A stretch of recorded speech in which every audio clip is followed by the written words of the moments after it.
Salut les pirates, j'espère que vous allez bien, moi ça va bien. Bon samedi, aujourd'hui on va parler des décisions, comment on prend des décisions, quand elles sont radicales, importantes, comme dans les crises de couple, quelles décisions je dois prendre, et on va essayer de voir aujourd'hui aussi comment votre conjoint prend ses décisions pendant sa crise. Souvenez-vous, Chris Buchardt, ce photographe de surf reconnu, qui c'était en 2016, il a eu l'opportunité qui allait bouleverser son existence. Il faisait beaucoup de photos de surf sur les plages californiennes, il est originaire de Californie, et il décide de finalement aller travailler sur l'Arctique, sur les pays froids. Donc, la Californie, ça fait un changement, et ce choix simple en apparence, il a complètement modifié sa vie, sa carrière et son identité. Aujourd'hui, si vous cherchez Chris Buchardt sur les réseaux sociaux, vous verrez que c'est marqué que c'est un photographe spécialisé dans le froid. Voilà. Donc il a plongé dans l'inconnu, il a affronté le froid glacial, il a affronté la solitude extrême, mais il a pris cette décision, cette mission ponctuelle qu'il avait pris au début, et bien c'est devenu une obsession, c'est devenu son art, c'est devenu sa patte de fabrique, sa marque de fabrique, et c'est venu aussi sa vision du monde et son mode de vie. Alors il habite toujours aux États-Unis évidemment, mais le plus gros de son travail c'est sur l'Arctique. Donc ces grosses décisions, comme votre conjoint qui doit hésiter entre partir, abandonner sa famille, faire que ses enfants fassent une semaine sur deux, aller dans des galères financières ou rester en couple, ce sont des grandes décisions que doivent prendre votre conjoint, même si votre conjoint n'est pas aventurier et si votre conjoint n'est pas une figure publique, il se pose les mêmes questions. Donc vous, ce que vous allez faire si vous êtes en crise de couple, eh bien, vous allez faire en sorte que ce soit très simple de rester ensemble et agréable, et très compliqué de partir. Vous n'allez pas aider votre conjoint à partir, vous n'allez pas vendre la maison à sa place, vous n'allez pas contacter vous-même un avocat ou le notaire. Vous ne faites pas ce genre de choses, mais en revanche, tout ce que vous faites, c'est pour vous positionner comme quelqu'un qui est en phase 4. Donc, votre conjoint qui traverse une existence silencieuse, peut-être pendant toute la phase de sécurisation, tout d'un coup, finalement, doit prendre des décisions, quitter cette relation de longue date, changer de carrière à 40 ans, peut-être ça peut être des choses comme vivre avec ses enfants ou ne plus les voir, révéler à quelqu'un une vérité enfouie depuis des années. Eh bien, tous ces choix qui ne se contentent pas d'influencer votre quotidien ni celui de son conjoint vont redéfinir en profondeur ce que vous êtes, ce que vous devenez, et les décisions que vous allez prendre et que les décisions qu'on prend de votre conjoint vont avoir un impact sur vous, sur votre conjoint, sur tout le système, mais aussi sur, par exemple, vos enfants, qui vont devoir peut-être faire le choix entre papa et maman, ou devoir faire une semaine sur deux s'ils sont petits, etc. Donc les choix de vie sont des choix qui font vraiment très mal, et on va étudier dans cette vidéo comment tout cela se passe. Alors évidemment, la décision, c'est est-ce que je prends un Coca ou un Pepsi, c'est pas une décision très importante, quoique toutes les décisions ne se valent pas. Choisir entre un café noir ou un cappuccino, ça va pas transformer votre avenir. En revanche, si vous décidez de tout quitter pour aller voir pansement, ou si votre conjoint veut rompre avec son partenaire de longue durée, c'est-à-dire vous, eh bien tout ça va altérer irrémédiablement la trajectoire, ce que j'appelle une décision transformatrice. C'est une décision qui va avoir un impact sur l'identité, sur les valeurs et même sur les perceptions du monde, puisque si je passe d'une vie de couple et de famille à une vie de célibataire, par exemple, ou de famille recomposée, eh bien c'est une vision du monde différente. Alors, comme d'habitude, ici, on s'appuie sur la science, et notamment les neurosciences.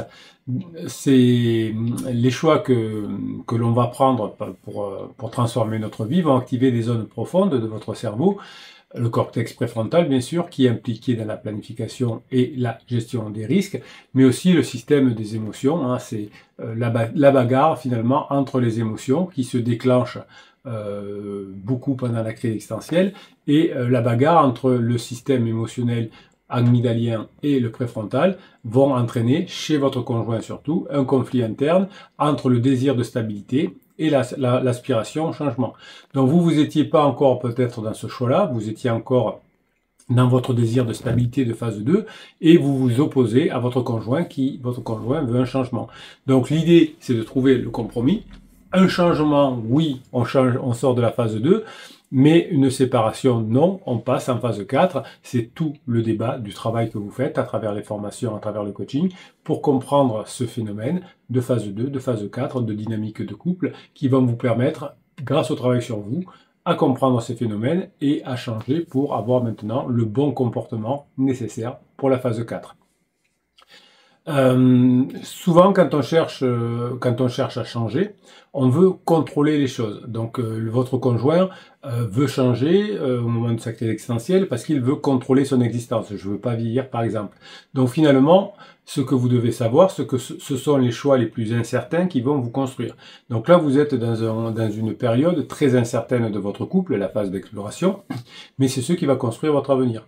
Soit vous allez bosser convenablement, vous allez mettre en application les formations et le coaching et vous aurez des grosses probabilités de continuer en phase 4, soit vous allez aller dans des galères de famille recomposée, de double maison, de double vacances, les enfants la moitié du temps, etc. Alors évidemment, l'incertitude engendre la peur chez vous, mais aussi chez votre conjoint, et souvent cette peur vous pousse à l'inaction. Souvent en coaching, vous dites « Bruno, d'habitude j'ai de l'humour, mais là je ne sais pas pourquoi, avec mon conjoint, je n'arrive plus à avoir d'humour. » Donc c'est cette peur qui entraîne de l'inaction. Mais cette peur, chez votre conjoint aussi, de prendre la décision de divorcer ou de pas divorcer, ça bloque dans l'inaction aussi. Votre conjoint, si vous êtes observateur, vous voyez qu'il fait pas grand-chose. Il parle beaucoup. Oui, il faut qu'on se sépare, il faut qu'on se voit, il faut qu'on en discute. Et puis si vous faites rien, il ne fait rien non plus. Sauf si vous faites évidemment des provocations du type « Oui, ben c'est comme ça, on n'a qu'à divorcer, ben c'est comme ça, moi je fais rien, appelle l'agent immobilier toi. » Donc si vous faites ça, évidemment, hein, appelle l'avocat toi. Ben oui, si vous faites ça, si vous provoquez, ça risque sous l'effet de la colère de votre conjoint aussi, ça risque d'être fait. Pourquoi pas? Les rares cas où ça se fait, c'est parce que le conjoint qui n'est pas en crise a lancé une provocation, croyant bien faire, hein, a mis la personne dehors en disant « Mais écoute, si tu veux divorcer, c'est pas un problème, moi je veux pas divorcer. » Fais des démarches. Eh ben, si on dit ça, il va les faire. Donc, si on dit, en revanche, écoute, c'est peut-être un peu tôt, faut qu'on regarde, faut qu'on y réfléchisse, ce sera un petit resto pour en parler, eh bien, on en parle, évidemment, puisque ce que veut votre conjoint, c'est pas agir, mais en parler, et vous dire ce qu'il a à vous dire. Donc, l'incertitude, la peur, entraîne l'inaction, chez vous comme chez votre conjoint. Donc vous avez une inaction de travail sur vous. Hein. Au début, quand vous êtes un bébé pirate, vous êtes dans le niveau 1, c'est-à-dire que vous parlez beaucoup de votre conjoint, vous critiquez beaucoup votre conjoint, mais vous agissez pas beaucoup, vous formez pas beaucoup, vous faites pas beaucoup coacher. Ensuite, il y a le déclic. Là, vous commencez à vous former et à vous faire coacher éventuellement. Et ensuite, vous allez passer dans la phase 3, qui est la phase où vous allez aider les autres, d'abord à comprendre la situation, et ensuite à leur mettre un petit peu des coups de pied aux fesses aux nouveaux qui arrivent, quand ils sont en niveau 1, qui parlent beaucoup de leur conjoint, en leur disant maintenant, passe à l'action. Si tu passes à l'action, tu vas multiplier les chances de revenir ensemble. Donc finalement, dans une crise de couple, beaucoup d'opportunités sont perdues, non pas par manque de désir de bien faire, mais par crainte des conséquences. Vous avez souvent peur que votre conjoint, par exemple, vous mette un vent si vous lui proposez quelque chose. Nous sommes souvent de piètres prédicteurs de notre propre bonheur futur. Souvent, on surestime la douleur du regret et on sous-estime notre capacité d'adaptation aux nouvelles circonstances. Donc finalement, qu'est-ce que ça veut dire? Ça veut dire qu'on pense que notre conjoint ne reviendra jamais, et pourtant, on a des capacités d'adaptation. Alors, si vous faites ce qu'il faut tout de suite, ben, votre conjoint s'adaptera à la phase 4. Si vous ne faites pas ce qu'il faut, si vous n'agissez pas, vous vous séparerez, et vous vous adapterez aussi, c'est-à-dire que dans 4-5 ans, vous aurez une famille recomposée avec des galères, etc. Donc si vous voulez réussir, ça va passer par un travail maintenant.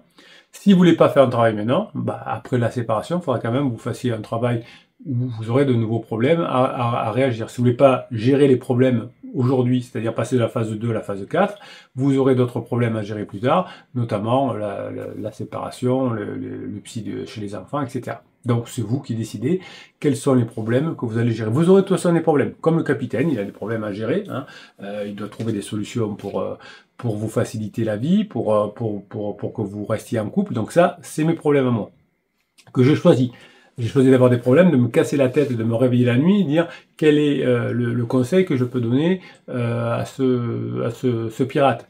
Comment, quelle est la formation que les pirates ont besoin. Ça, c'est mes problèmes que je me suis créés, parce que j'en aurai toujours. Donc j'ai choisi que je me crée des problèmes, trouver les bonnes idées, être là tous les jours, même quand j'ai pas envie, j'y suis quand même, parce que ça me fait plaisir. En fait, j'ai envie d'être là avec vous, c'est pour ça que c'est génial. Mais je me suis créé des problèmes où même le dimanche, je suis là. Voilà, c'est mes problèmes à moi. Ben vous allez vous créer vos problèmes. Soit vous créez vos problèmes maintenant, c'est-à-dire je me booste, je prends les formations, je les mets en place, il faut régler ces problèmes-là. Soit vous aurez d'autres problèmes à régler plus tard, amener les enfants chez le psy, les doubles maisons, les galères financières, les galères pour les vacances parce que vous ne serez pas d'accord pour les enfants, etc. Donc vous aurez des problèmes. Choisissez les problèmes. Soit vous décidez de traiter les problèmes aujourd'hui, donc votre problème c'est que vous êtes trop dans l'inaction, vous avez peur, vous êtes en phase 2, soit vous traiterez les problèmes plus tard. C'est vous qui décidez. Moi je vous conseille plutôt d'avoir le choix et de les traiter maintenant. Donc par exemple, si vous ne faites rien, il va falloir que vous prépariez à l'irréversible. Par exemple, accepter, comment dirais-je, de mettre fin à la relation parce que vous abandonnez, eh bien cette décision, elle ne peut pas être effacée une fois prise. Si vous avez décidé que vous ne revenez pas, ben c'est cuit pour les enfants. Toute leur vie, ils vont devoir changer de maison toutes les semaines.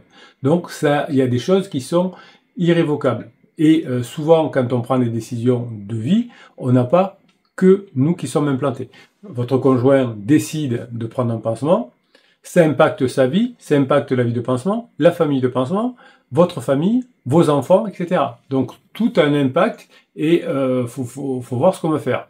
Donc vous, quand vous prenez la décision de vous mettre à bosser, de vous faire coacher, etc., c'est une décision qui va impacter votre conjoint, puisque vous allez vous rapprocher, qui va impacter vos enfants, qui n'auront certainement pas besoin de changer toutes les semaines, et ça va peut-être d'ailleurs impacter la relation de pansement avec sa famille, puisque comme pansement et votre conjoint, ben, ça sera fini certainement, et bien peut-être que l'autre famille sera réunie aussi à nouveau. Donc finalement, vous avez une pression immense que vous vous mettez. Pourquoi je n'arrive pas à bosser? Pourquoi je n'arrive pas à me mettre au travail? Pourquoi j'hésite? Et ça vous fait souffrir, évidemment.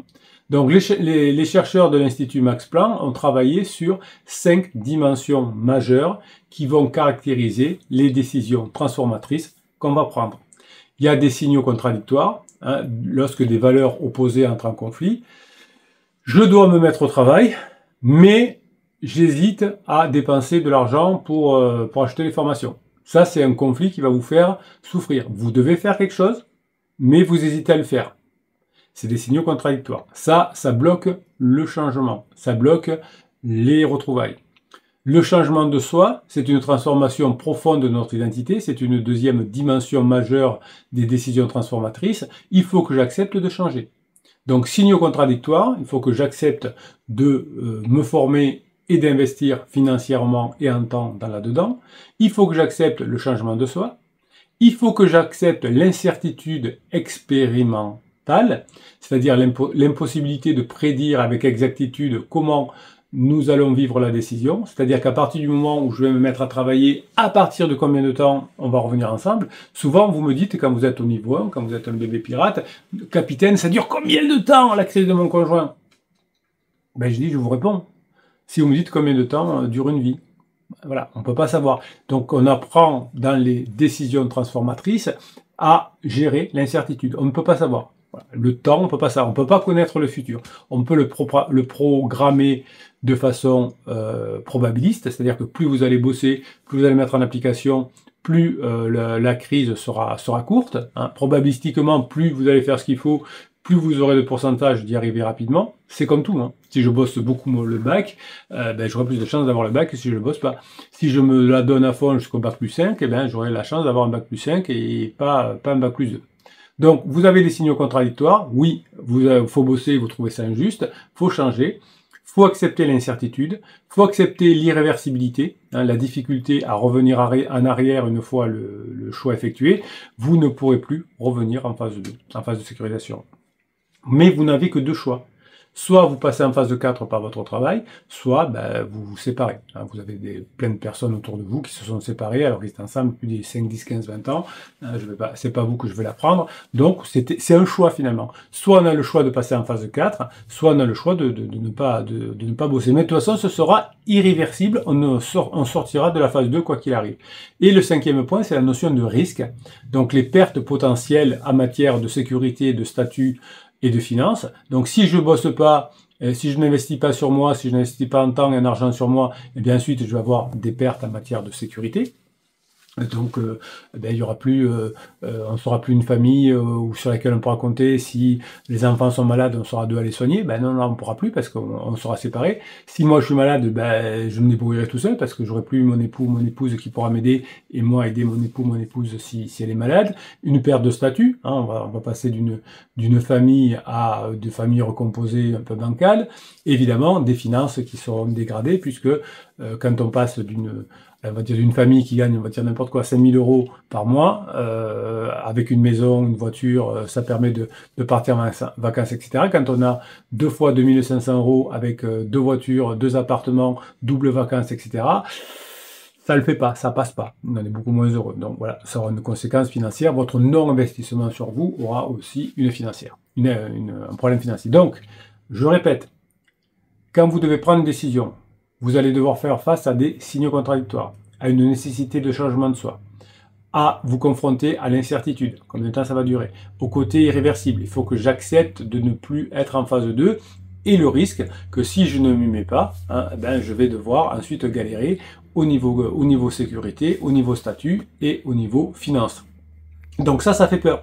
Parce que quand je me dis, si je me mets pas un coup de pied aux fesses et si j'y vais pas, ben, je vais avoir plus de difficultés. Donc finalement, vous allez faire l'expérience du mois futur. Imaginez-vous dans 10 ans, à partir de la décision d'aujourd'hui, est-ce que vous allez être dans 10 ans encore en couple avec des enfants qui sont avec vous, des vacances heureuses ou pas, ou est-ce que vous serez séparé de votre conjoint? Est-ce que vous aurez peut-être deux autres familles, peut-être vous aurez trouvé quelqu'un d'autre? Est-ce que comment seront vos enfants au niveau psychologique? Puisque vous savez que les enfants des parents séparés, bien, on a beau dire, un enfant, il s'adapte à tout. C'est pas vrai, hein. Vous demandez au psy de quartier le nombre d'enfants séparés qu'ils doivent gérer, ils n'y se remettent jamais. Et quand ils vont voir le psy à 30 ans, ils parlent beaucoup de la séparation de leurs parents, évidemment. Donc, imaginez-vous dans 10 ans, dans un sens ou dans un autre. Ça peut vous aider. Dire, je préfère aller dans le côté où on sera encore ensemble, où les enfants vont pas souffrir, où on sera pas en galère financière, où on sera en sécurité. Alors évidemment, ça va me demander, moi, de me former pour passer en phase 4. Mon conjoint ne peut pas se former actuellement du fait de sa crise, mais moi, je peux le faire. Voilà, je peux pas agir sur la crise de mon conjoint, mais je peux agir sur mon apprentissage. Et vous allez faire l'exercice de l'expérience du regret inversé, c'est-à-dire que imaginez une décision que vous avez prise dans le passé et qu'aujourd'hui vous ne regrettez pas. Peut-être qu'elle était douloureuse à prendre, du type je continue mes études. J'avais un peu envie de les abandonner, je continue. J'ai fait un triathlon une fois, j'avais failli abandonner, et puis j'ai fini. J'ai voulu arrêter le sport, je me suis donné un petit coup de pied aux fesses, et j'ai continué, et j'en suis content. Voilà. Donc l'expérience du regret inversé, c'est qu'est-ce que vous ne regretterez pas? Vous êtes sur votre lit de mort aujourd'hui. Qu'est-ce que vous ne regretterez pas d'avoir fait? Voilà. Moi, je pense que quand on vous serez sur votre lit de mort, si vous dites j'ai sauvé mon couple quand ça allait pas bien, quand ça allait mal. Après, on en a profité tous les deux. Je pense pas que ce soit quelque chose que vous regrettiez sur votre lit de mort. On ne regrette pas ce genre de choses. On ne regrette pas d'avoir permis de vivre sa vie de famille et d'avoir vu ses enfants toute la vie. Évidemment, maintenant, vous allez vous mettre ce qu'on appelle dans une position que j'appelle l'exercice du miroir brisé, c'est-à-dire que vous allez identifier une croyance fondamentale en disant du type tout le monde divorce aujourd'hui, et vous allez vous dire est-ce que cette croyance est fausse? Oui. Pourquoi elle est fausse? Parce qu'il y a plein de personnes qui arrivent. Sur la chaîne du capitaine, il y a des milliers de personnes qui sont arrivées. Donc, quel choix je fais? Donc, 2 questions. Est-ce que la croyance tout le monde divorce est fausse? Oui, effectivement. Est-ce que la croyance les femmes reviennent jamais ou les hommes reviennent jamais est fausse? Oui, parce qu'on a des milliers d'exemples sur la chaîne. Eh bien, quel choix vais-je faire aujourd'hui? Voilà, ça peut vous aider à moins souffrir. Donc, vous allez faire un voyage à travers les décisions transformatrices pendant quelques temps, évidemment. Vous allez vous plonger dans les 5 dimensions fondamentales que l'on vient de voir ensemble et vous allez voir pourquoi, effectivement, et vous allez vous reposer la question, pourquoi certains choix vous ont paralysé, parce que peut-être vous avez peur de l'irréversibilité, de ne pas revenir en phase 2, mais de toute façon vous ne reviendrez jamais en phase 2. Et peut-être que vous avez peur de l'incertitude. Voilà, donc il y aura de toute façon les signaux contradictoires à combattre, le changement de soi, l'incertitude, l'irréversibilité et le risque. Voilà, mes pirates adorés, je vous souhaite le week-end que vous méritez, le samedi que vous méritez. Je vous kiffe et je vous kiffe grave. Prenez les bonnes décisions. Prenez les décisions dont vous serez fiers quand vous serez sur votre lit de mort. Oui, votre conjoint est peut-être pas très agréable en ce moment, mais soyez fiers de votre décision. Mes pirates adorés, je vous kiffe et je vous kiffe grave. Passez la journée que vous méritez.